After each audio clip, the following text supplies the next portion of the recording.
In this video, we're going to explain how to resolve this situation. I add a new item, let's say book number 15, Java 2, and then I add another new item, let's say book number 16, Java 3, and then maybe a third item, book number 17, Java 4, and I hit submit. Now I go to check status and notice that the only thing that shows is book number 17, Java 4. The trick here is that we have an in-memory Java collection, and all we've done each time is we have one object and we keep changing the values of that one object in this collection. Instead of just one object, we actually need a different object every time we load the page. Now this is going to come down to scope. Scope means how long is an object alive, and traditionally we've had 4 scopes. It's a little different in JSF, but traditionally we've had 4 scopes.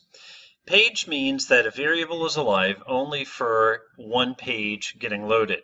A very closely related scope is request, which means an object is alive for an entire request if that request happens to forward through several pages. After that, we get a new object. Session means an object is alive for one user's session, so each user will have a different session variable or different session object. An application means there's one for the entire application.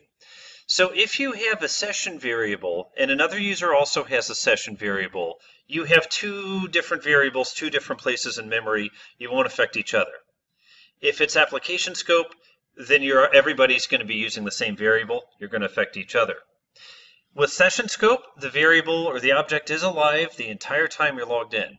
With request scope, the variable is only alive for one request, and that's the change that we need to make here.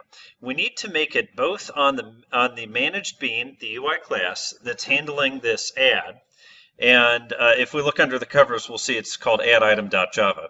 We also need to make request scope for the backing bean that's accepting all of these values from this form. So I'm going to run to library item, and I'm going to change the scope. Just one moment.